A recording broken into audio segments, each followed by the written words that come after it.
Hello, Canada! Boa noite, Brasil! Gente, nosso primeiro episódio aqui no Paula no Canadá Cast. Você que não me conhece é novato aqui no canal. Eu sou Paula Afonso, do Instagram Paula no Canadá.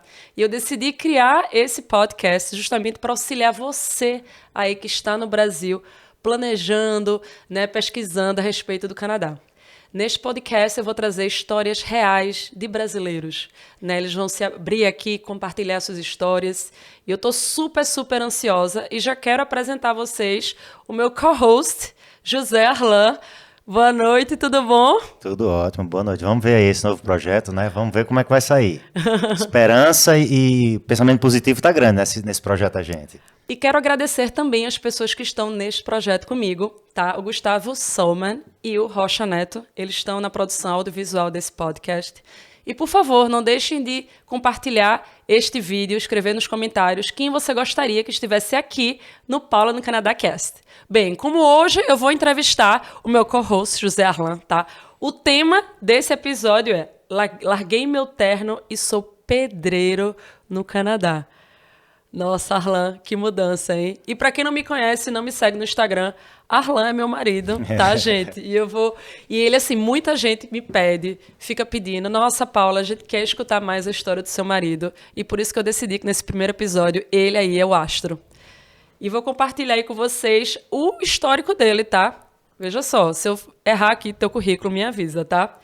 Ele é formado pela Universidade Federal de Alagoas, era conselheiro da OAB Regional de Jaboatão dos Guararapes, especialista em Direito Administrativo Militar, pai de 3 filhos, casal de gêmeos, Bim, Carol e Davi, 43 anos, fluente em inglês e espanhol, é residente permanente no Canadá e trabalha hoje como construction worker, ou seja, o nosso famoso pedreiro. Errei alguma coisa? Não. Faltou só o look do dia, mas isso é um detalhe. Look do dia, né? E também mais conhecido como look do dia, porque, gente, ele tem um péssimo gosto, né? Ele não sabe se vestir muito bem. Vocês vão perceber logo lá no meu Instagram, Paula no Canadá. E, assim, ele não viu, tá, gente? Eu tô aqui com papel, mas ele não viu minhas perguntas, porque eu quis, assim, trazer muita transparência para vocês hoje. E eu quero que você abra seu coração, tá, Arlan, para compartilhar. Eu sei que não é fácil estar falando da própria história, principalmente para tanta gente, enfim, pessoas que você nunca viu, que não conhece. E a experiência de mudar de país, né? E a experiência... Não é fácil. Não é fácil. Posso começar? Vamos lá. Então vamos lá para a primeira pergunta, tá, gente? Veja só, nós viemos em 2017, a gente fez uma visita exploratória para o Canadá, né? A gente estava naquela dúvida, né? A gente começou a olhar o Canadá e ficou, nossa, será que esse país é para mim? E a gente decidiu vir em 2017... para nossa visita exploratória, mas antes da gente, quando a gente começou a pesquisar a respeito do Canadá, qual era a sua visão sobre o Canadá? Quando alguém falava para você o Canadá, o que é que vinha na sua mente? Primeiro a gente tem que começar pelo bem antes. Todo ano a gente costumava fazer uma viagem em família, eu, você e os meninos.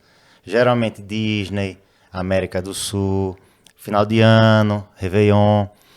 E você disse, Arlan, chega de tanto dinheiro gasto com viagem. Por que a gente não começa a estudar? E eu digo, minha filha, eu não tenho mais tempo, nem cabeça, nem paciência para estudar. Mas ela fez, vamos tentar. Vamos passar 1 ou 2 meses estudando inglês? E eu digo, tá bom, vai, vamos lá. Para onde? Aonde é que a gente vai estudar? Estados Unidos, Inglaterra, Canadá? E naquela época, embora o dólar tivesse baixo, a despesa era muito grande. Somos 5. 5, gente. Então seriam 4 cursos de inglês. Eu, você, Bim e Carol. E tinha Davi, que era pequenininho. O que é que a gente faz? Como é que a gente faz? Para onde é que a gente vai? Tem que levar Davi. Davi não pode ficar 3 meses sem a gente. 2, 3 meses. Então a gente decidiu, realmente por conta do valor, à época era mais barato do que Estados Unidos e Inglaterra. E a gente decidiu vir. E o dólar tava, não sei se você lembra, mas o dólar tava, eu lembro bem, 2,75, gente. Eu não lembro não, ela fazia tudo e eu só fazia pagar. 2,75. Mas ainda assim era caro, se eu considerar, enfim, nós 4, né, vindo para o Canadá, estudando inglês. No Brasil, exatamente. Então a gente decidiu, vamos estudar no Canadá. Sinceramente, que é que eu sabia de Canadá? Quase nada. Sabia algumas cidades importantes como Vancouver, como Toronto, o básico do Canadá, que tinha absurdamente frio, muito mais frio do que a gente costumava passar quando a gente ia dar uma visita aqui em Michigan, onde você chegou a morar um tempo lá, e topamos esse desafio, vamos, mas ainda a gente não tinha nada em mente em fazer essa mudança radical na nossa vida. Então viemos, estudamos aqui, passamos 2 meses, no pior período que existe no ano, que é o inverno. E o inverno daqui, para quem não sabe, realmente é complicado. Não, isso é interessante você ter abordado, porque é o seguinte, eu também, muita gente até quando eu posto no meu Instagram, Arlan, fotos assim, tipo na praia, de short, o pessoal fala, nossa, no Canadá de short, porque muita gente pensa exatamente isso que você falou, que o Canadá é uma geleira, é uma imensa geleira que só tem inverno.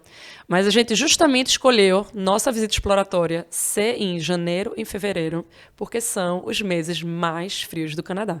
Né? Primeiro porque era a época que coincidia com as férias dos meninos, com o recesso da justiça, tanto a que eu trabalhava, que era mais na Justiça Federal, quanto você no TRE, a gente tinha um período de recesso, e coincidindo com as férias dos meninos. Então foi o que a gente fez. A gente veio para cá. E para quem não sabe, tá, gente? A gente mora na cidade de London, na província de Ontário. É uma cidade que fica 2 horas de Toronto. A Grande London tem aproximadamente 500 mil habitantes. Então a gente quis vir para cá, para London, pensando justamente que, se no futuro realmente o plano der certo, né, Arlan? A gente estaria numa cidade que era de médio porte e queria trazer a tão sonhada qualidade de vida que tantos brasileiros buscam no Canadá. Exatamente. E durante esse período que a gente passou aqui, que foram 2 meses e meio, quase 3 meses, de meados de dezembro até o finalzinho, início de fevereiro, início de março, a gente começou a gostar. Primeiro, a gente não tinha frio. A gente morria com 25, 24 graus em Maceió, em Recife. Um pouquinho mais no período que a gente viveu lá em Assis, que a gente passou em Assis, 2 anos. Mas a gente realmente ficou encantado, por incrível que pareça, com aquele frio todo. E foi o ano, tá, gente? Veja só. Nosso primeiro inverno no Canadá foi em 2018, né? Esse é o nosso 5º inverno. E aquele inverno foi o inverno que mais nevou. De lá pra cá foi o mais rigoroso. Né? Que teve neve, muita neve. Exato. Eu não sei se você lembra, mas eu vou interromper aqui meu co-host e compartilhar essa história. No nosso primeiro dia de aula, não sei se você lembra, a gente tinha alugado um carro, gente.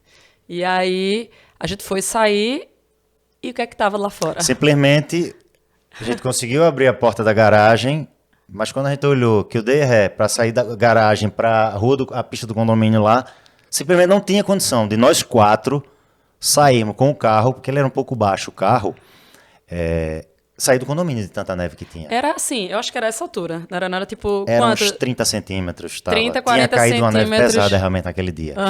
E eu disse, Paula, vou dar ré, você vai com Bincaró até a porta do condomínio, porque a gente já tinha visto que aqui, embora realmente tenha muita neve, mas a prefeitura dessa região, claro, como todas as cidades que têm esse inverno rigoroso, eles são bem preparados. E as cidades realmente são bem preparadas. Então eu disse, vão para a calçada do condomínio, para a porta do condomínio, que eu vou tentar sair de carro e pegar vocês. Foi o que aconteceu. Eu peguei vocês, só que a gente chegou uns 20 a 30 minutos atrasados, porque o caos na cidade estava realmente muito grande por causa daquela tempestade. Mas depois de tudo isso que a gente falou, voltando ao iniciozinho, realmente eu quase não sabia nada sobre o Canadá. Sabia sobre Vancouver, já tinha ouvido falar sobre Vancouver, Toronto, que era a maior cidade, e do frio. E outra coisa, você me falou aqui que sabia, enfim, tinha ouvido falar sobre Vancouver e Toronto, mas você de fato sabia, porque assim, hoje morando aqui no Canadá, a gente sabe como são 2 cidades completamente diferentes. Completamente diferentes.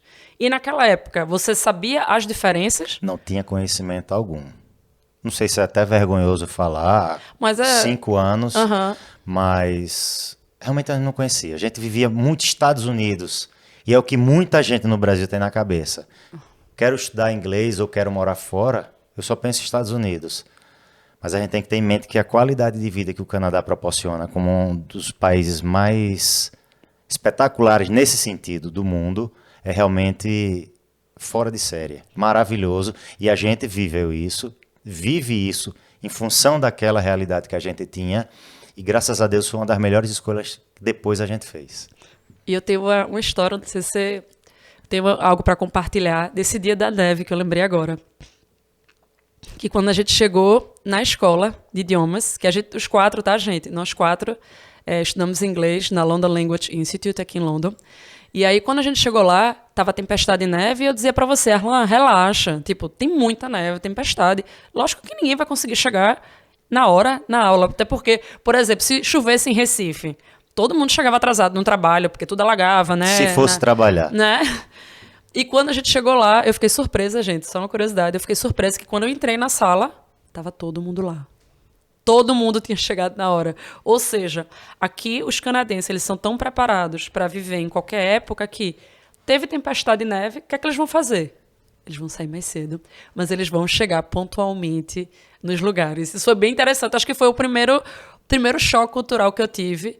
Claro, tirando a tempestade de neve e os perrengues de ter que empurrar o carro e tudo mais. Mais tarde, você, no desenrolar dessa pesquisa, dessa entrevista aí, se eu voltar a lembrar, a gente pode até colocar isso, sobre pontualidade. Né? Pontualidade é bem interessante. E aí, veja só, você compartilhou aí que a gente veio para o Canadá estudar inglês. Quando a gente veio na nossa exploratória, a gente já sabia, né, dos benefícios. Caso a gente quisesse continuar no país, quisesse voltar para o país, a gente sabia das possibilidades, por exemplo, no futuro, se eu viesse como estudante internacional, você ter o visto de trabalho. Eu acho que isso foi um ponto extremamente relevante na nossa decisão, de estar aqui legalmente. Né, foi interessante isso, porque Bim e Carol, eles tiveram um desenvolvimento muito bom nas aulas de inglês. Foram bastante elogiados. E eu lembro que uma professora que a gente tinha em comum, ela perguntou, por que vocês não tentam vir morar aqui? Para os seus filhos, eu não conheço muito sobre o Brasil, mas para os seus filhos vai ser muito bom. A gente está vendo aqui como eles estão desenrolados, como eles estão à vontade em estar fazendo essas aulas aqui. E tem gente que está perguntando até se a sua filha, principalmente, nesse momento aqui, ela é realmente brasileira, porque o destaque dela aqui já está sendo muito grande. Uhum. Então, começou a surgir aí aquela mosquinha no ouvido da gente. A partir desse momento, será que não vale a pena a gente repensar a nossa vida? É verdade. Eu lembro disso. E eu lembro muito bem quando a gente estava voltando, né, no carro, né, indo para o aeroporto. E outra curiosidade que eu gostaria de falar sobre London. London é localizada, fica 2 horas de Toronto, mas também fica a mesma distância de Detroit, nos Estados Unidos. Então, quem vem para cá tem a possibilidade de, enfim, aeroporto internacional das 2 cidades. Tanto é que a gente retornou por Detroit. E eu lembro no carro, quando a gente estava indo para lá, que a gente estava triste. Geralmente, eu não sei se vocês são assim, mas geralmente quando as pessoas viajam a turismo, enfim, todas as nossas viagens de turismo, quando a gente chega em casa, é aquela, nossa, cheguei em casa. Estou em casa. Era aquela alegria. E nessa viagem, especificamente, para o Canadá, quando a gente voltou para Assis, que a gente morava no interior de São Paulo, na cidade de Assis, que eu gosto muito, tenho muito carinho, a gente estava triste. Então, para mim, naquele momento, eu acho que foi a chave. Sabe aquela chavezinha que liga e fala assim, não, eu acho que o Canadá pode ser um país para mim. Aqui vai ser meu lugar. E você? Aí eu quero saber de você. A gente voltou para o Brasil, você voltou com sua rotina como advogado, eu voltei minha rotina como servidora pública. Eu tive meus motivos, mas eu quero que você fale o seu. O que te fez? Porque a gente já sabia na época que, caso a gente viesse para o Canadá, eu e você, a gente não poderia atuar como advogado. Poderia trabalhar porque é uma profissão regulamentada. E é muito interessante as pessoas saberem disso. Você que é dentista, advogado, médico, psicólogo, enfermeiro, há uma série de profissões que são regulamentadas. E assim, você chegando aqui, mesmo com a permissão de trabalho, você não vai poder atuar. Você vai ter que obter determinadas certificações para poder atuar. E a gente sabia que, voltando para cá, a gente inicialmente não poderia atuar como advogados.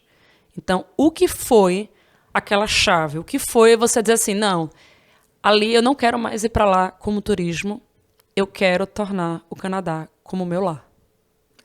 Eu lembro que quando a gente voltou todo mundo encantado, como você disse. A gente estava voltando para o aeroporto de Detroit, todo mundo já triste. Poxa, bom voltar para casa, mas triste por voltar talvez para aquela realidade. Eu lembro que quando a gente morava em Recife, a gente comprou um apartamento, estrutura maravilhosa, vida maravilhosa, só que os nossos filhos eles eram proibidos de atravessar a rua e ir para uma padaria. Infelizmente, essa era a realidade daquela época. Eu não posso fazer juízo de valor no Brasil, embora a gente veja matéria, veja reportagem, que talvez esteja cada dia pior. Mas naquela época, essa era a realidade da grande cidade. Assis a gente já não tinha essa violência toda, era um tipo diferente.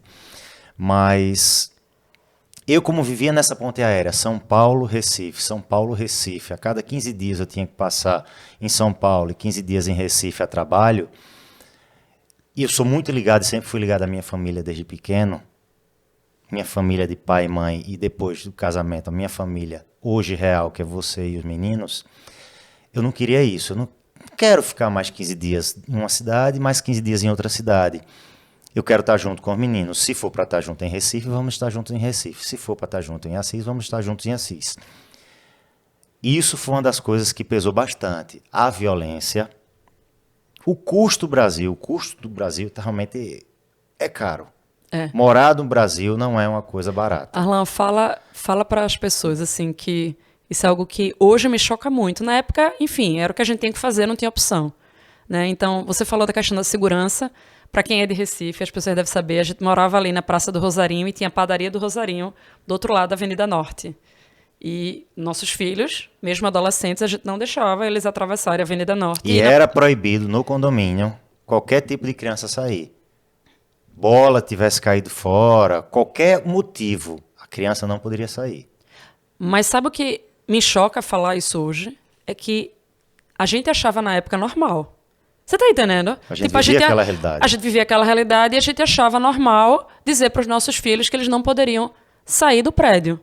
Caso caísse a bola do outro lado, vôlei, futebol, eles não poderiam sair do prédio sem um adulto próximo.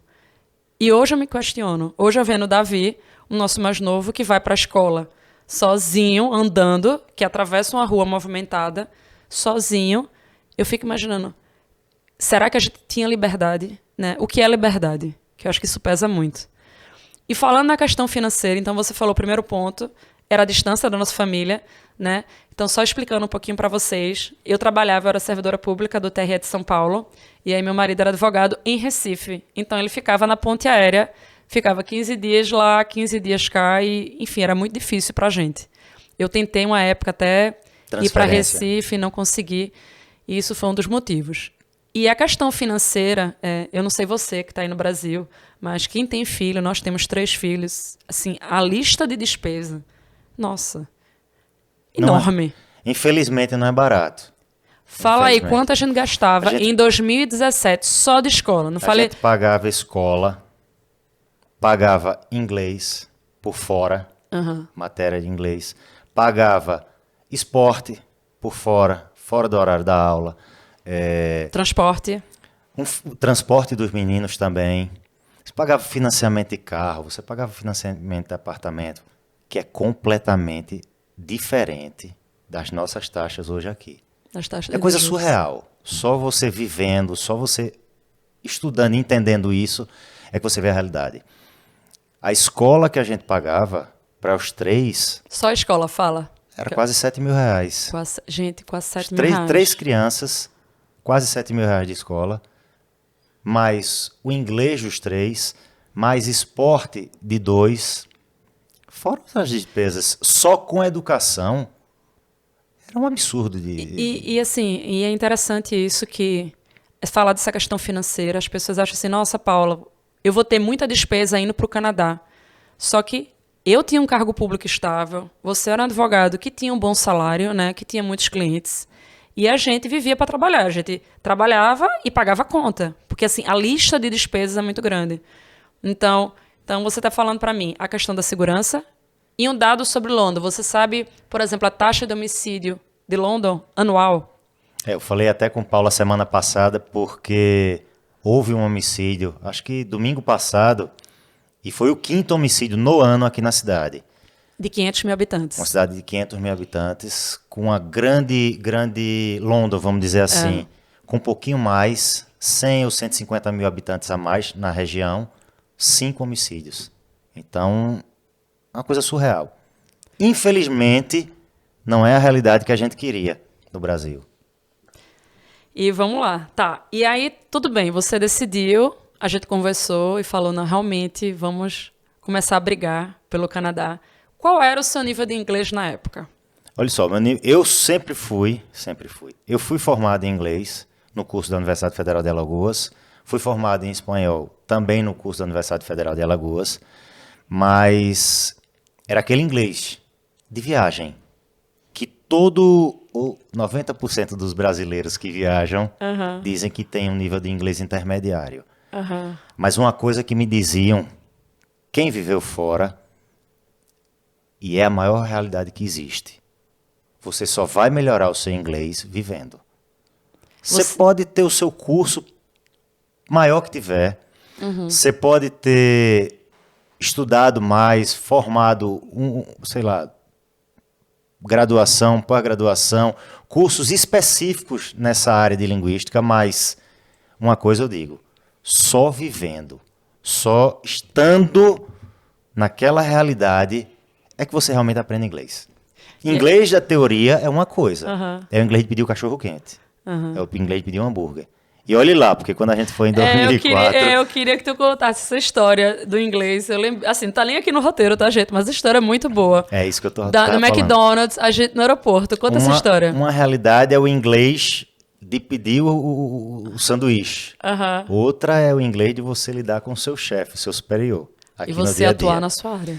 E a gente voltando pro Brasil de uma dessas viagens, eu no aeroporto de Chicago, fluente, minha primeira viagem para fora do Brasil... Eu digo, sou fluente já, pode deixar.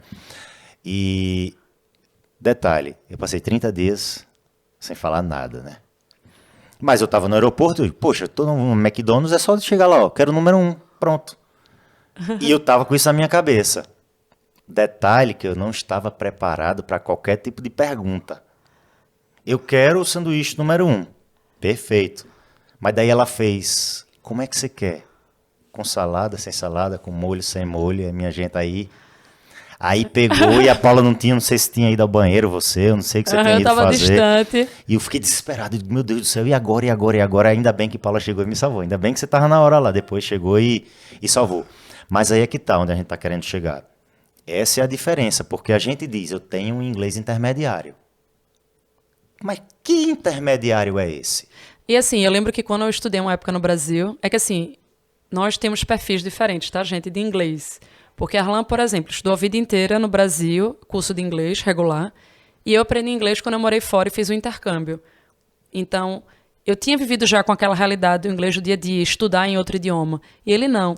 E você vê que esses cursos comuns de inglês, você lê livro, você lê parágrafos, você escreve frases, enfim, eu acho que é muito... Mas você não tem 2 minutos de conversa com outra pessoa. Mas você não tem 2 minutos.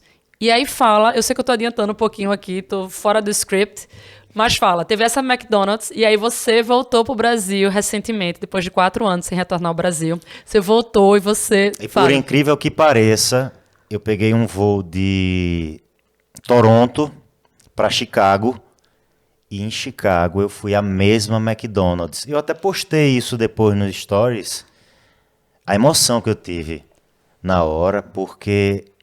O conhecimento, ele liberta, como você fala. O conhecimento, ele é libertador. E eu poder voltar, sei lá, 16, 17, 18 anos depois, para o mesmo local, e ter liberdade. Para muitos pode ser, que besteira ele está falando, mas para mim não era. Com certeza. Para mim não é. Para mim foi uma vitória daquele menino lá que brincava, jogava futebol, nem imaginava que um dia pudesse morar fora. Inglês? Inglês eu vou estar para passar de ano na escola. Eu não preciso. Ou então eu vou para Disney. É isso que eu preciso, o inglês para me manter lá. Que quando eu vim para cá eu vi que não era realidade. E voltar agora em agosto, parando no mesmo lugar, na mesma McDonald's, e podendo falar normalmente. Nossa. Normalmente. Como se eu estivesse falando com você aqui em português. Arlan, é uma conquista. Eu fiquei emocionada. Eu achei espetacular e eu até fiz o stories na hora lá, né? Foi maravilhoso. Foi uma das melhores sensações que eu já tive na minha vida. Enfim, vou compartilhar aqui também um pouquinho da minha história. O primeiro momento que eu senti, assim, que meu inglês, apesar de ter morado novinha nos Estados Unidos, eu fiz intercâmbio com 15 anos, gente.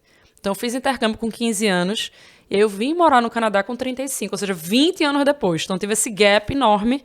Estudei inglês aqueles 2 meses aqui na visita exploratória e vim fazer o college. Então, passei por todos os desafios de estudar outra profissão, porque eu estudei business marketing, de estudar, de apresentar trabalho e tudo mais. Só que, para mim, o sinal, a chave que realmente meu inglês estava bom, e aí você vai lembrar dessa história, foi um dia que estava eu e você no carro, a gente estava andando no carro, e tem uma rádio aqui em Londres bem famosa, e aí eles contaram uma piada no rádio. E a gente começou a rir. E piada era uma coisa assim que eu nunca entendi em inglês. E rindo nunca. ao mesmo tempo, eu dirigindo e pensando uma coisa, você dirigindo, você do lado e pensando outra coisa. E naquele momento a gente parou e riu. E aí um olhou pra cara do outro e eu falei, meu Deus, eu entendi uma piada em inglês. Foi realmente, é isso que eu disse, o dia a dia realmente é que faz a diferença. Mas já era o quê? Acho que uns 2 anos que a gente tava aqui, não era? Tinha um bom tempo, tinha. Então realmente assim, tinha um gente, bom tempo. o inglês leva tempo.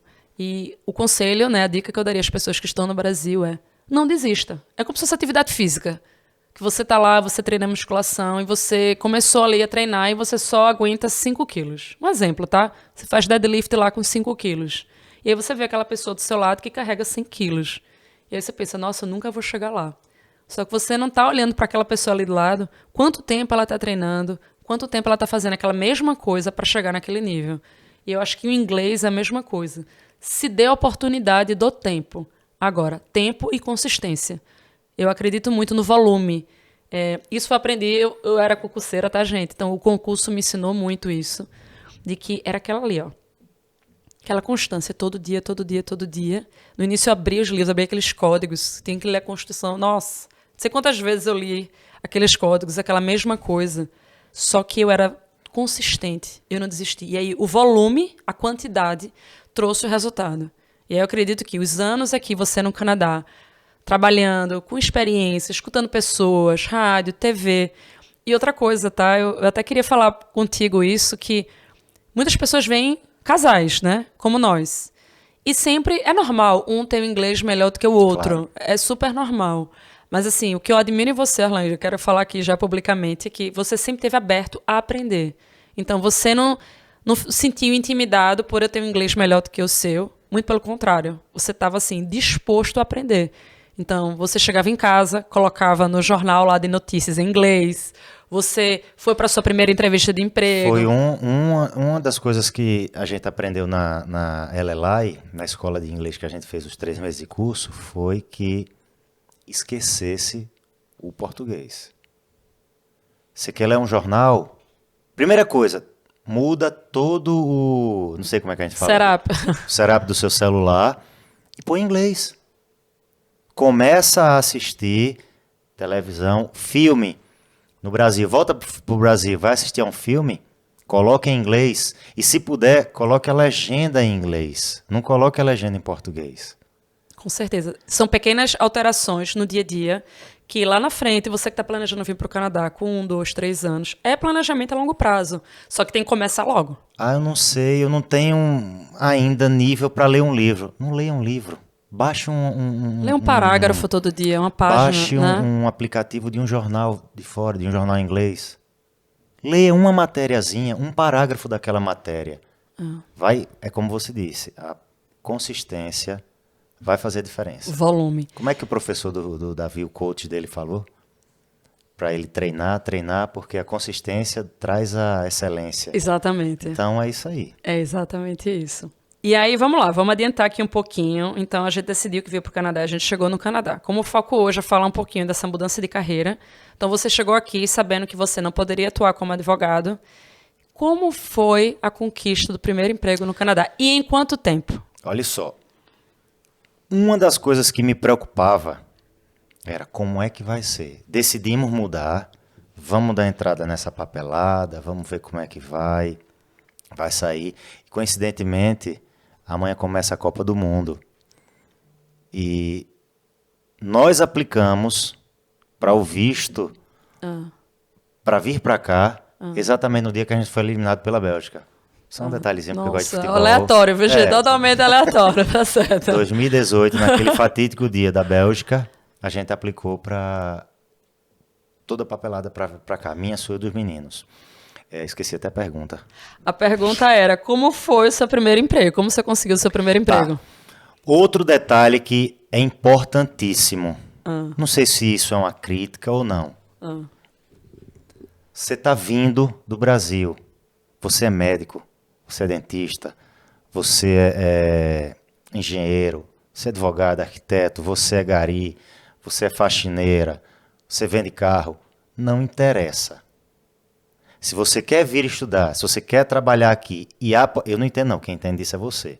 Mas se você quer manter a sua profissão, talvez seja um pouquinho mais trabalhoso essa área burocrática. Mas como eu sabia que era diferente, sabia que para a gente vir para cá e advogar ia ser mais difícil do ponto de vista burocrático e financeiro também, porque a gente teria que ir para a universidade, não sei, isso eu já estou entrando no teu lado. Eu disse, a mim não vai ser difícil, eu não vou ter problema nenhum em mudar de profissão. E aí, isso nunca foi demérito para mim, não. Isso talvez tenha sido uma das coisas que mais me ajudou nessa mudança da gente.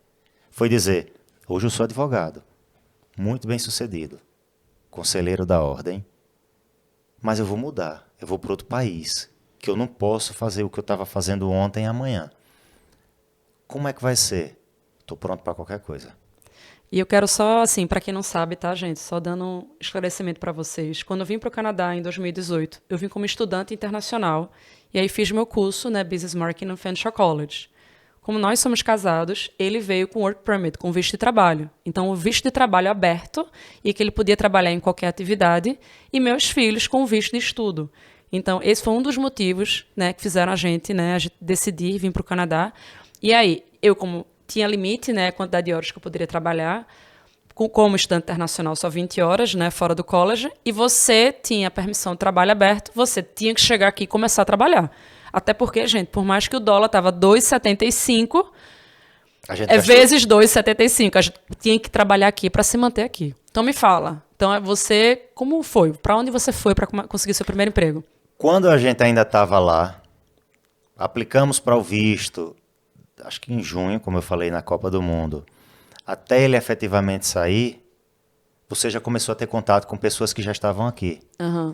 E já foi falando das grupos, esses grupos, gente, Facebook, WhatsApp, eu já estava participando aí. E a gente encontrou, você encontrou, no caso, Fernando, que eu sou muito grato a ele, e ao Igor, daqui de Londres, Fernando e Igor.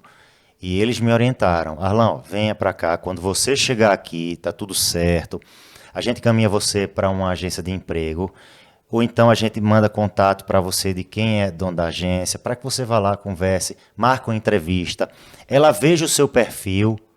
Eu digo, não tenho perfil, eu estou mudando. Eu só quero trabalhar. O que eu conseguir, eu vou conseguir. Então, foi assim. Minha gente, nós chegamos aqui no dia 16 de agosto de 2018.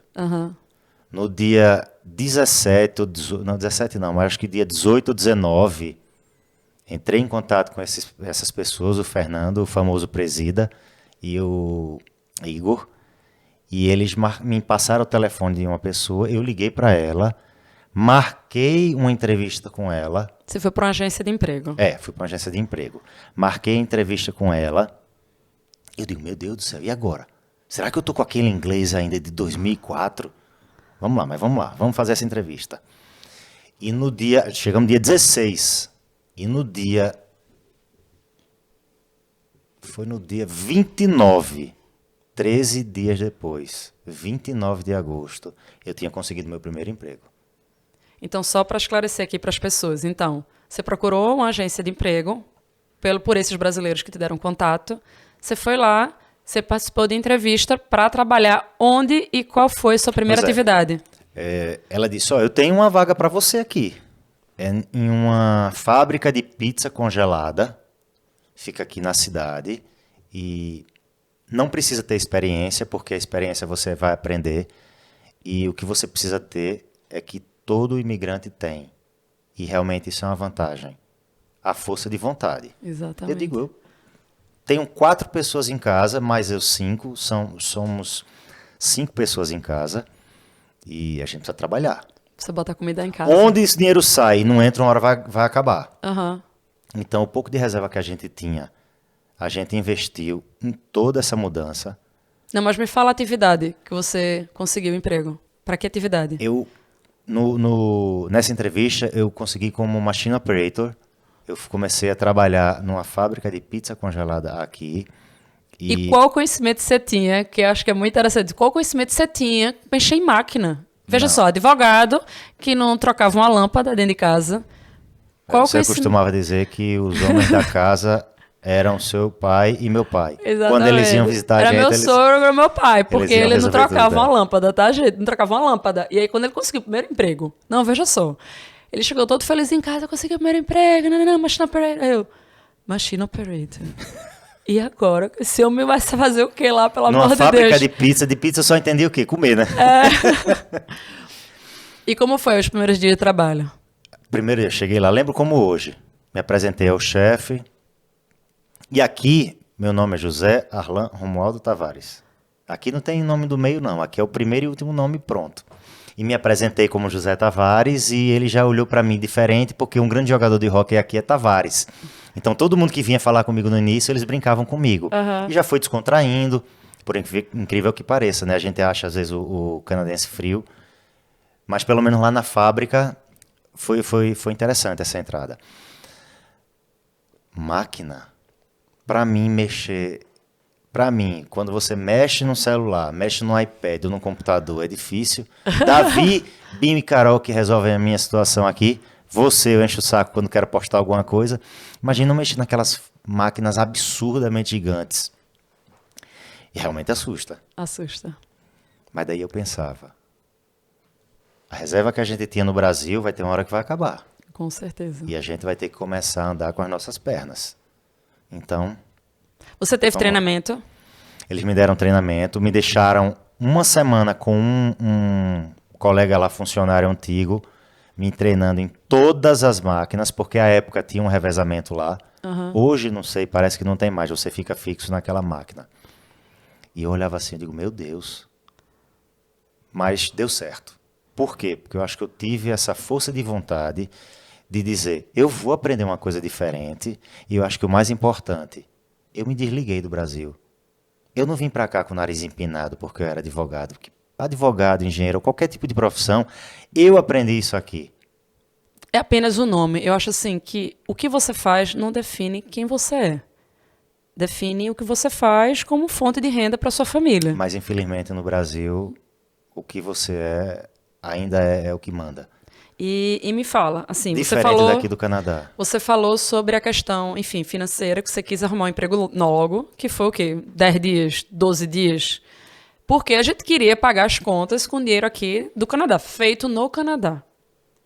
Você, de fato, a partir do segundo mês, conseguiu pagar as contas de casa com dinheiro do Canadá? A partir do segundo mês, não, com 15 dias, porque aqui eles pagam bi-weekly, eles não pagam mensal o salário aqui. Com 15 dias, a gente já conseguiu se libertar do real e viver de dólar. E isso não tem preço. Isso foi a maior vitória que a gente teve naquele início, foi dizer assim, poxa, tá dando certo. Verdade. Todo aquele sonho, todo aquele investimento, não foi gasto nenhum, não foi despesa nenhuma, foi investimento. É isso, eu adoro essa palavra, porque eu sempre falo com muita gente, muitos brasileiros, e a primeira coisa que eles me falam sempre é, nossa, eu vou gastar com isso. Nossa, eu vou gastar com aquilo. Cara, você está investindo no seu futuro. Você está investindo no seu futuro da sua família em outro país. Vai ter um custo, gente. Vai ter, e é um custo que não é barato. Então, você chegar aqui no Canadá, e o que a gente está tentando aqui, né, Arlan, não é falar para as pessoas que, nossa, você obrigatoriamente vai ter que mudar de profissão. Ou obrigatoriamente ter o emprego X. Não, depende de cada perfil. No seu perfil, especificamente, no seu caso, você não poderia atuar como advogado e você queria já pagar as contas de casa. E outra coisa, e tem a questão do salário, que eu acho que as pessoas não têm noção de que você, como machine operator, ganhava até bem mais. Acho que é um salário, por exemplo, de uma pessoa formada em business, de um assistente administrativo. Exato. De um trabalho de escritório. Você, né, na época, ganhava o quê? $22 a hora? Acho que era 22. Uhum. 21 e um quebradinho, um negócio assim. E fala do horário do trabalho, que isso foi um desafio grande também. Exato. E À época, nessa empresa, tinha a rotação de shift. Não são todas as empresas que tem aqui. Ou os turnos são fixos. Ou você trabalha num turno, ou você trabalha em outro turno. Mas lá não. Lá não tinham equipes, mas que você ficava revezando a cada 15 dias. E realmente isso é danado, porque você trabalha 2 semanas, de 5h30 da manhã às 2 da tarde, e 15 dias depois você tem que mudar para 3 da tarde às 11h30 da noite, mexe com a gente, né? Não é fácil, não é fácil. E já aproveitando enfim, você que está compartilhando esse momento difícil dos horários de trabalho, que uma coisa você está acostumado a trabalhar na justiça, lá nos corredores da Justiça Federal, lá, enfim, aquele horário, dormindo a noite toda tranquilo, sem preocupação. Já fiz a minha parte hoje, amanhã eu não vou trabalhar nesses processos, eu não vou mexer não, deixar para depois de amanhã, porque eu já fiz o dia de hoje. Eu podia ter essa opção no Brasil, mas aqui não. Aqui você bate ponto naquele horário, ou você Ou acorda, bate. ou... Então... É literalmente naquele horário, porque 1 minuto que você chega atrasado aqui não faz diferença se são 2, se é 1 minuto ou se são 30 minutos. Para eles você chegou atrasado. Essa questão da pontualidade canadense é incrível. Se acostume, viu, gente? Se acostume. E nesses anos, né? Estamos aqui no Canadá há 4 anos e meio. E aí eu pergunto para você. Você pensou em voltar ao Brasil em algum momento? Teve algum momento que você falou assim, cara, eu tô sofrendo aqui nessa fábrica, tô acordando 4h30 da manhã, nossa, não aguento mais. Enfim, não sei mexer nessa máquina. Em momento nenhum, por quê? O inverno dura 6 meses. Realmente. Em momento nenhum, por quê? Porque quando eu falo que não é despesa, todo planejamento financeiro para vir para o Canadá é um investimento, e você vai ter esse retorno na frente, não é nem retorno financeiro, eu estou falando. É o retorno de você ter paz, de você poder ir para o seu trabalho e voltar para casa sem deixar a sua esposa ou seus filhos preocupados se você realmente vai voltar, vai ser assaltado ou não. É saber que teu filho está indo com 9 anos de idade para a escola, embora seja perto, mas está indo sozinho, entendeu? Ontem ou foi antes de ontem, ele me disse, pai, eu esperei 5 minutos, mamãe nem Carol vieram me buscar, eu sei que quando demoram mais de 5 minutos eu vou caminhando. E como vocês estavam trabalhando, você trabalhando e Carol na universidade, ele veio caminhando para casa. Então não há paz maior do que isso. Esse é o retorno. Não precisa ser financeiro, não. E é isso, exatamente isso também, que eu acho que muita gente não pensa, né? Assim, a gente não veio para o Canadá fugindo. A gente tinha, enfim, família, estabilidade. A gente não estava passando, graças a Deus, nenhum perrengue no Brasil. Então, o nosso motivo de vir para o Canadá, a escolha de sair do Brasil, jamais foi financeira.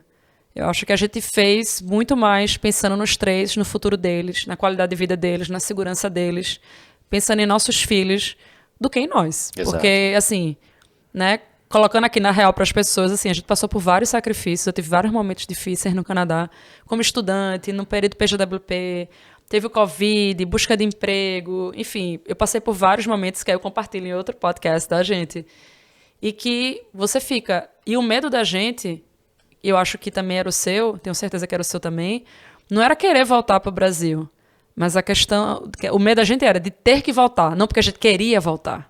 Mas ter que voltar... não dá certo por algum motivo e a gente tem que voltar para o Brasil. Né? Por exemplo, não conseguir imigrar, acontecer alguma coisa. Acho que todo imigrante tem uma época que enfim, tá super estressado.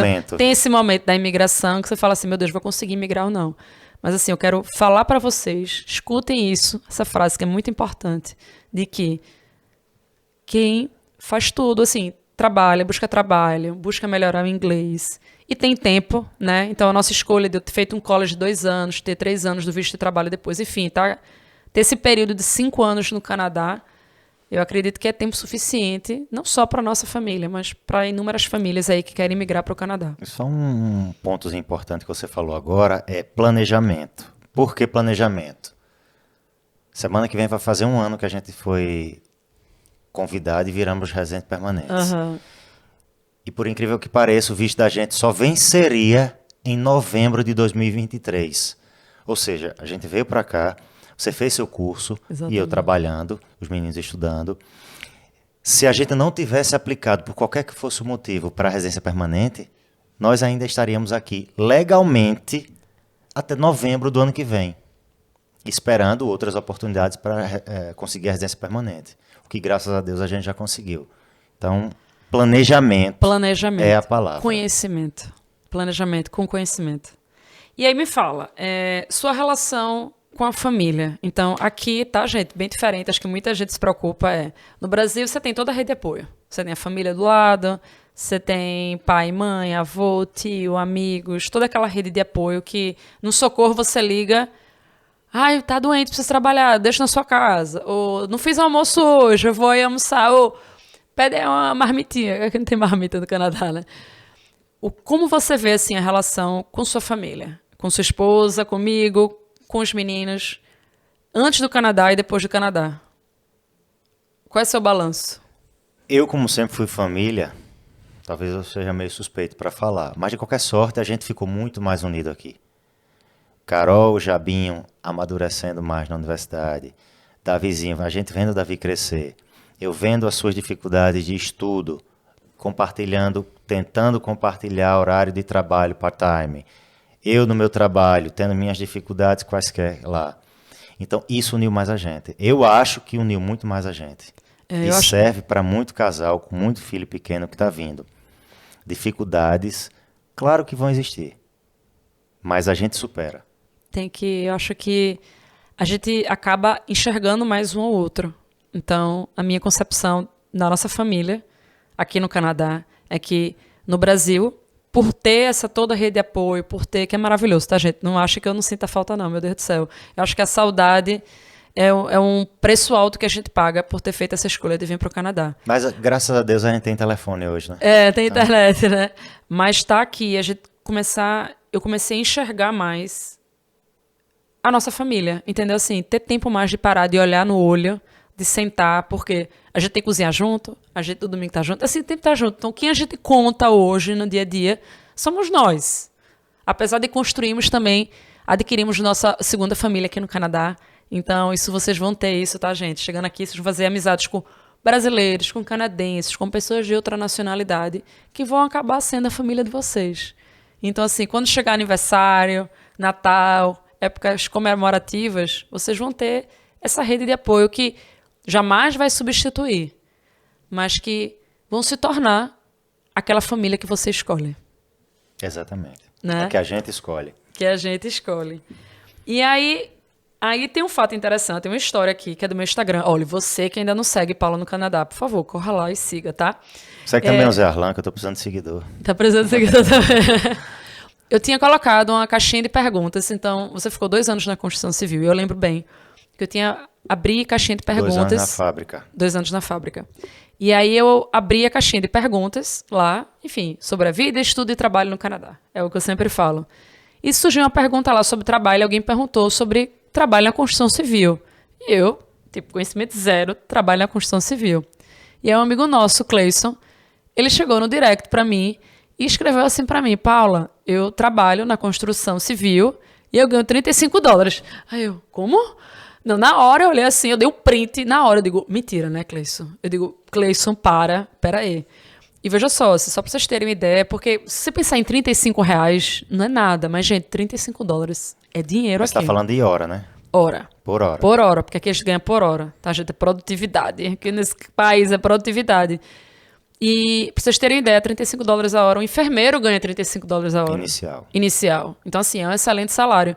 E aí, quando eu vi esse direct dele, eu digo, Cleison, me desculpe, mas eu vou mandar essa informação pro senhor, meu marido. E aí eu dei o print e te mandei. E aí, fala aí, conta aí. E eu ainda relutei.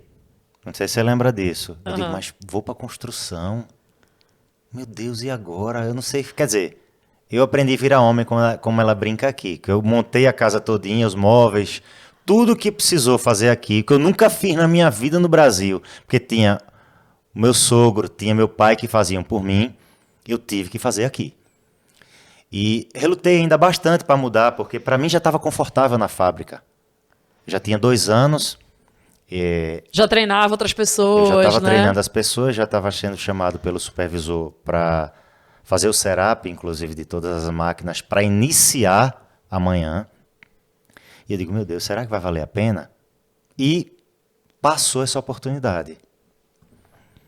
E, sei lá, 2 meses, 3 meses depois, o Cleison mandou uma mensagem para mim, 7 horas da manhã. Eu, como cheguei de 5h30 nesse dia na fábrica, meu primeiro break foi às 7. E eu fui pegar meu celular, tinha uma mensagem do Cleison, falando, Zé, tem uma oportunidade na construção, o salário é tanto, você quer? Manda dá um telefonema para esse rapaz aqui, que ele é o manager lá da construtora. Tenta dar uma conversadazinha com ele. Isso era uma sexta-feira. E às 7 horas da manhã, no meu próprio primeiro break, eu mandei uma mensagem para ele. Tive que voltar pro meu shift. No segundo intervalo, eu fui olhar e ele já tinha respondido. Venha, vamos marcar uma reunião. Quando é que você quer? Você quer segunda-feira? Eu digo, não, eu quero hoje. Qual é o horário que você quer? Eu digo, estou saindo da fábrica às 3. Se você quiser que eu vá para aí 3h30, eu estarei aí para a reunião com você. E ele disse, tá bom, tudo bem. E quando eu desliguei, que eu voltei para o meu trabalho, eu fiquei pensando, meu Deus, eu acertei um negócio com um rapaz, com um manager da empresa, mas eu vou ter que comunicar para o meu superior aqui. E a gente tem um avisozinho prévio aqui, um notice, exatamente. Que são 10 dias, 10 dias úteis. São 10 dias trabalhados, não vale fim de semana não. E falei com ele. Sim, mostrei. Mas então você conseguiu um emprego, logo chegou lá, falou... Por telefone, nos breaks da fábrica, eu tinha marcado uma reunião para o final do dia. E já estava praticamente tudo certo. Você não mandou nem currículo? Nada, nem currículo eu mandei. Já estava tudo certo. Porque aqui a demanda estava muita época, lá naquela época, estava muito grande. Como ainda está. E eu cheguei para o meu supervisor e disse, infelizmente eu vou ter que sair. E ele fez, tá bom, José, daqui a pouco a gente conversa. Continua o seu trabalho, daqui a pouco eu volto para conversar com você. E foi engraçado que ele chegou para mim, o Kevin, e disse...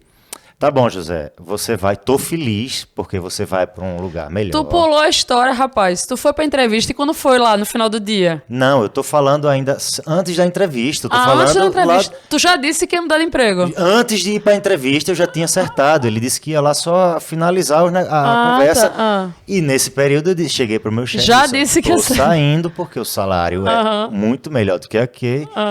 E ele disse, poxa, eu tô feliz por você. Vai, isso mesmo, feliz. Agora, você vai dar o notice de quanto tempo? De 10 dias, de 5 dias? Porque a gente pode conversar e ter essa flexibilização aqui. Eu olhei assim pro relógio e disse, olha, o meu notice vai ser de 2 horas, porque já são meio-dia, eu vou sair daqui 2 horas, de 3 horas, porque eu saio daqui 3 horas da tarde, 3h30 eu tô na outra entrevista. Ele fez, meu Deus, mas não pode. Eu digo, o que é que eu faço, Kevin? Ele fez, eu vou dar um jeito, não se preocupe não. Ele foi lá em cima, falou com o CEO da fábrica, que estava aqui, ele era de Toronto, estava aqui, conversou com o pessoal do Recursos Humanos e depois ele voltou. José, tem problema nenhum, você foi liberado, a empresa quer o seu melhor. Vai lá. Deu 3 horas, terminou meu shift, todo mundo da fábrica do meu horário já sabia que eu ia sair, pegaram uma caixa de pizza com papelão, abriram e cada um mandou uma mensagenzinha para mim, que eu tenho até hoje guardado essa caixa de pizza, fui lá falar com ele, depois subi no Recursos Humanos, falei com o CEO da empresa, agradeci, e eles ficaram felizes, porque viram que eu estava saindo dali para um lugar melhor economicamente, financeiramente.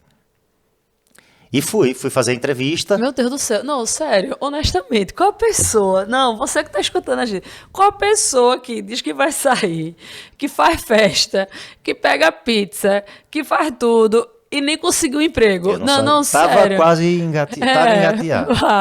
Engatilhado. Só aí, você, só tu, Alan. Fui lá, conversei com eles, perfeito, sexta-feira isso.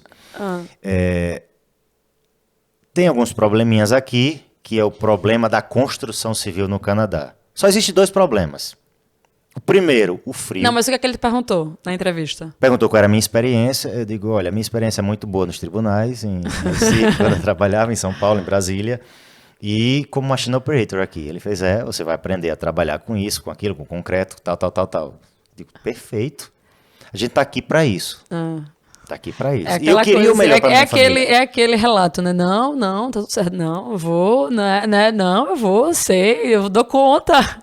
Exatamente. É o meu inglês intermediário, que eu peço o número 1. Se a vendedora perguntar alguma coisa pra mim, eu não sei. Mas é isso aí. Eu fui, fiz a entrevista, tudo certo. Ele falou dos problemas que há. Infelizmente há. Da ignorância. Não é ignorância intelectual, não. É ignorância de formação mesmo. Porque muito imigrante vem pra cá, de muito lugar do mundo, sem formação de família, sem orientação, e são muito grossos. Tem gente muito grossa na construção civil. E o frio. Tá. Ele disse, você quer começar quando? Eu digo hoje. Ele fez, Qual hoje era o não pode. mês? Era o quê? Março, abril? Foi que mês? Tu lembra? Era março, não Isso foi? foi em fevereiro. Fevereiro. 28 de fevereiro. Tá, Não, fevereiro. isso foi na sexta-feira, a última sexta de fevereiro. Tá. Eu comecei na segunda-feira, em março. Tá, então só para as pessoas terem ideia, tá, gente? Fevereiro é inverno, assim, o inverno só acaba no dia 22, 23 de março e, assim, acaba só no papel, porque a gente tem neve até abril. E Então, frio nessa até maio. época de fevereiro, Tava ainda muito tá frio. menos 10, menos tá 15, muito que é frio. essa média aí.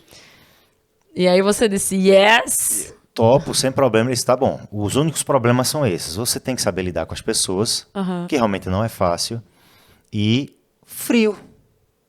Só esse detalhe, tu vai estar num buraco lá, concretando, menos 20, neve pesada na sua cabeça. Você só não trabalha quando a chuva é torrencial. Ou quando você tem a thunderstorm, com realmente raio e trovão, você não trabalha, porque não tem o que fazer. Mas neve caindo, você não tem problema nenhum. Você já completou 2 anos na construção.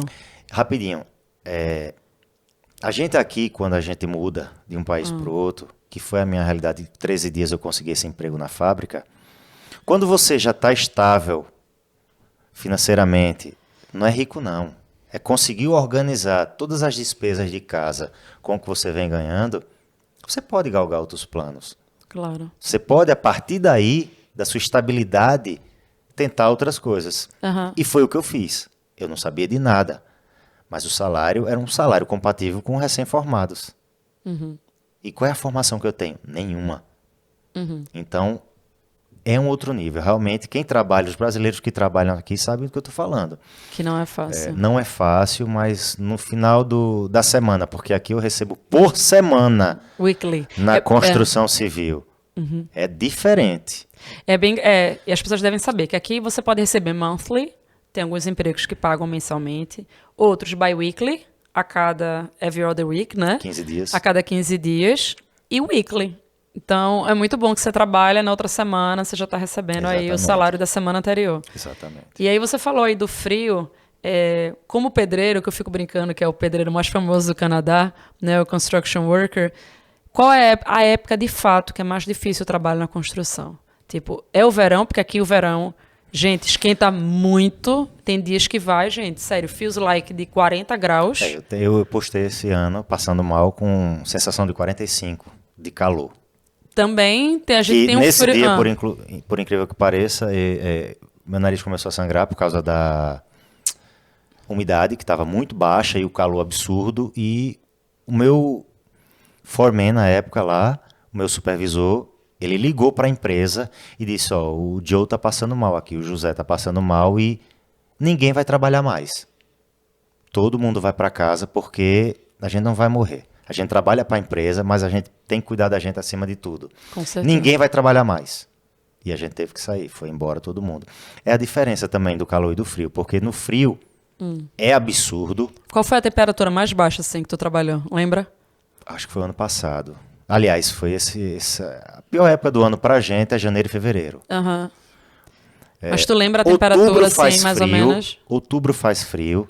Outubro é maravilhoso, assim. Eu gosto de outubro. Começa absurdo. Dezembro tem a neve, mas tem o encanto do Natal. É lindo, Entendeu? Então, Natal tem que ter neve, viu, gente? Natal o tem que ter encanto neve. do Natal, que a gente até hoje não teve, né? Neve no 25 de dezembro. E dia 1º tá bom, era pro frio acabar. Só que janeiro e fevereiro são os piores meses do inverno. Aham. Eu lembro esse ano eu peguei menos 15 de temperatura, menos 18, com feels like de menos 25. Sensação de menos 25 e tava uma tempestade, tava ventando e realmente foi difícil. Nesses momentos, E aí que você fala que tá o feels like... A única coisa que eu quero é desistir. A única coisa que eu quero é desistir. Quando você está num frio desse, você só pensa em desistir. Mas aí as empresas, elas também são preparadas. Você tem o seu espaço lá com os aquecedores. Algumas empresas, pelo menos as que eu trabalhei e a que eu trabalho, é assim. Entendi. A gente tem o aquecedor nessa época pesada, porque não tem condição, senão ninguém trabalha. E nesses dias, assim, já pensou em desistir? Dizer assim, Sempre. Semana passada mesmo, acho que foi quinta-feira que fez muito frio e eu pensei em desistir. Mas aí a gente vê que o salário é bom, a família está feliz porque você está trabalhando, a gente pode fazer o que quer, entendeu? Horário muito bom de trabalho. isso é interessante. Fala um pouquinho do teu horário de trabalho. Eu trabalho nessa empresa agora de 7 da manhã às 5 da tarde. A gente faz 36 horas durante a semana, de segunda a quinta, e na sexta-feira até 1 hora da tarde. Então Pelo menos aí tem um descanso. Tem um descanso um pouquinho maior, realmente. Uhum. O que eu posso dizer realmente, Paula, é que o frio na construção ainda é a pior coisa. É que a gente, assim, eu acho que o intuito desse podcast, né, Arlan, a gente não quer trazer, não quer fantasiar. Que as pessoas falam, nossa, construção civil... Também não quer afastar, não. Não quer afastar, é aquela coisa. É para quem quer, é para quem realmente, nossa, eu quero ganhar esse salário, eu sei que os desafios vão ser enormes, eu quero. E teve muito brasileiro que desistiu. Não só brasileiros, mas de outras nacionalidades, polonês inclusive, que trabalhou comigo, desistiu porque não aguentou o frio. E eu não recrimino não, porque só quem está no dia a dia que sabe.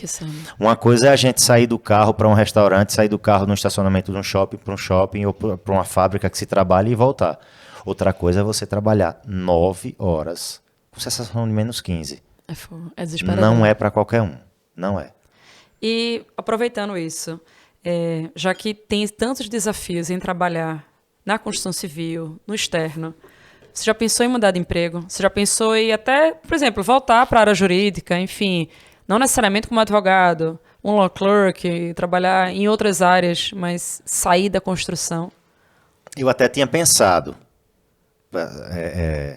no início, quando eu entrei, que eu passei agora esse segundo ano de frio já aqui no Canadá pela construção civil, eu digo, não, minha gente, tá muito frio.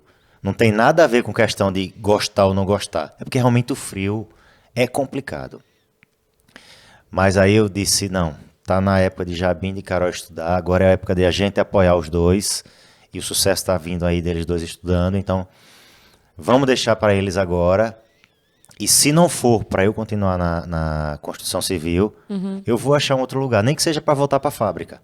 Qualquer outra fábrica ou qualquer outro emprego, seja até na parte administrativa de uma empresa, não necessariamente na área de machine operator, na área de produção, mas numa parte administrativa que seja. E que é possível, né? Assim, Exato. Gente, só para vocês entenderem um pouquinho o perfil da nossa família. Voltando à qualidade de vida. Nem que eu vá receber menos do que eu recebo hoje, mas para mim talvez a qualidade de vida não seja mais estar passando por todo esse frio.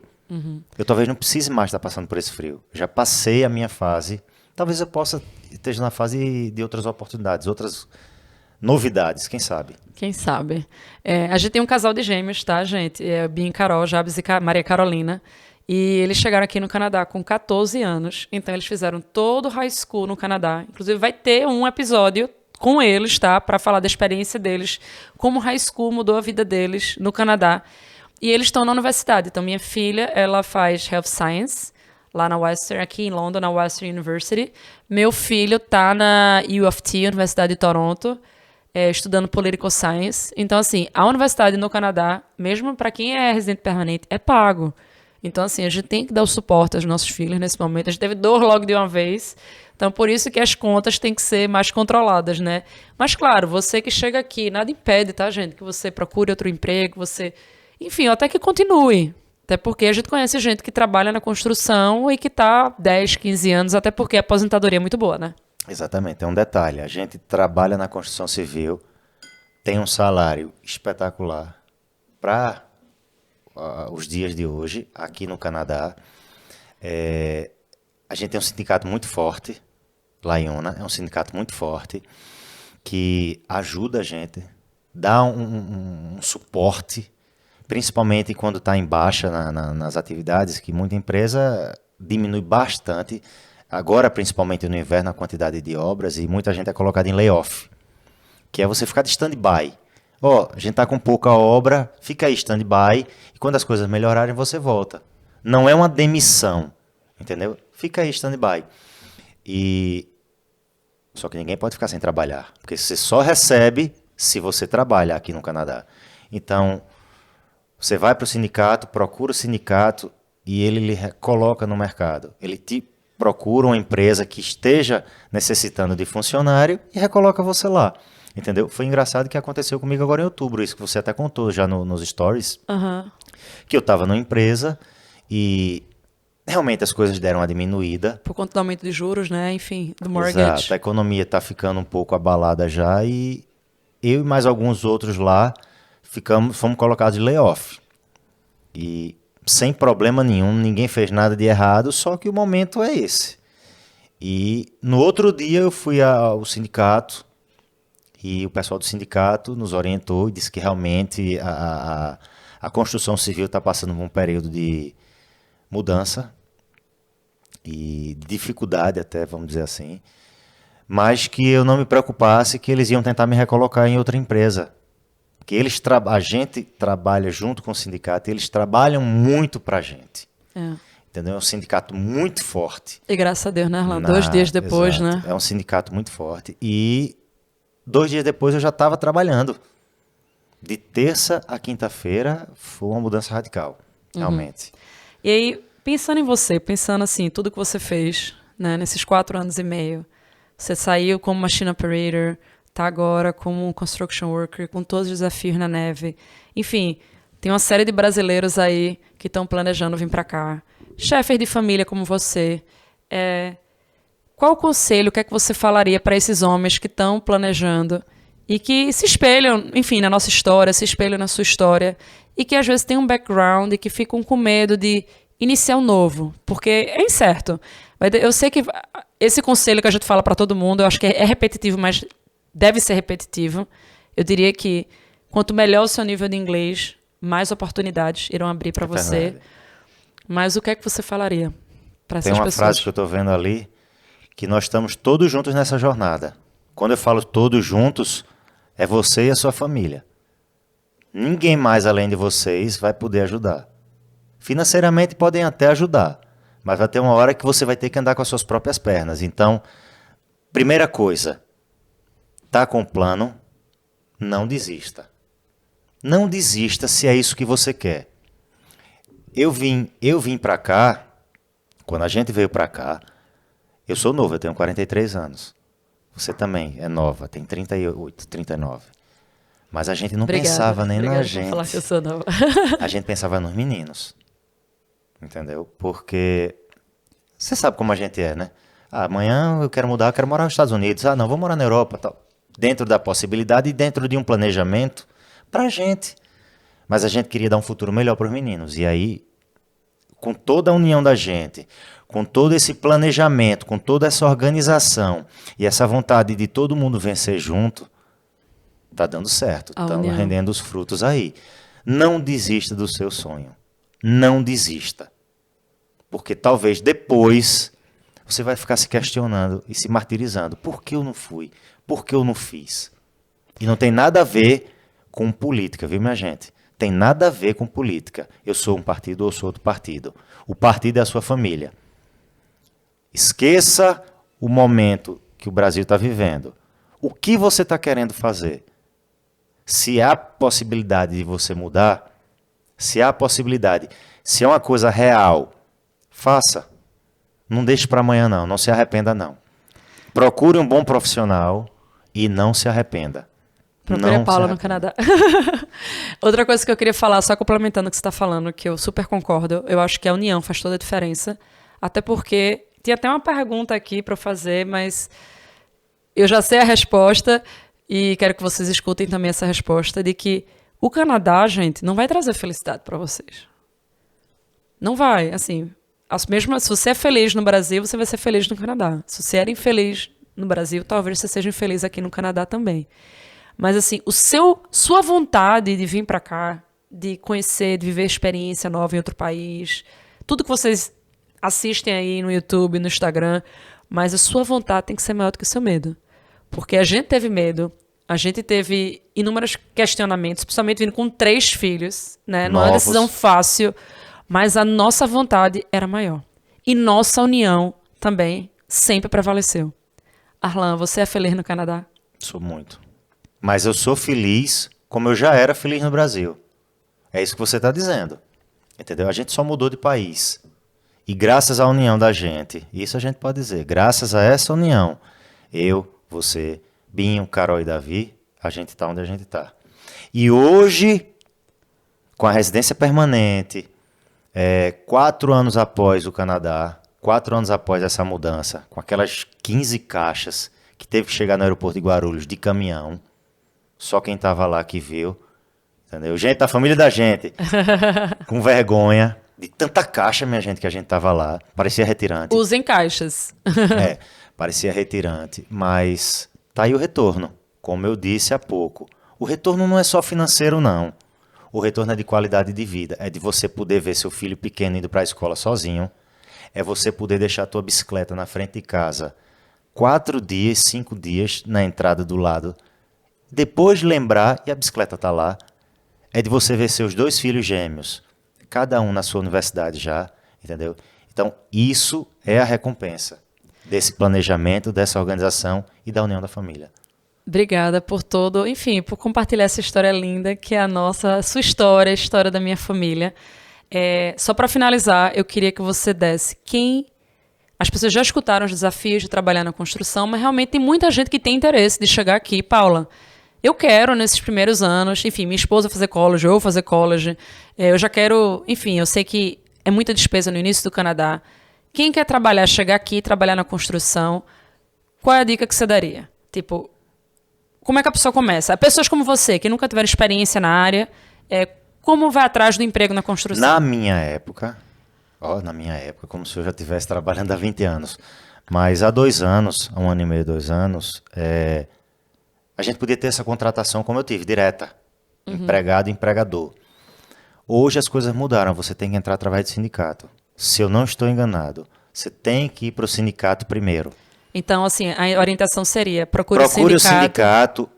Você não vai começar com o salário que a gente tem, você vai começar com um salário mais baixo, mas de qualquer sorte é maior do que o mínimo daqui da província de Ontário. Você vai começar como aprendiz. Entendi. Tu vai fazer os cursos espetaculares lá. Há inúmeros cursos para você fazer. Depois que você fizer o curso, você já fica à disposição do sindicato. E as empresas, elas contratam através do sindicato. Eu tinha 3 funcionários, um pediu uma licença médica demorada, o outro está se aposentando, eu estou precisando de gente. E um eu demiti, por exemplo. Estou precisando de gente. E através do sindicato é que você vai ser empregado. Entendi. O sindicato diz, eu tenho aprendiz pronto aqui. No início não vai ser o salário do profissional que já está a tempo.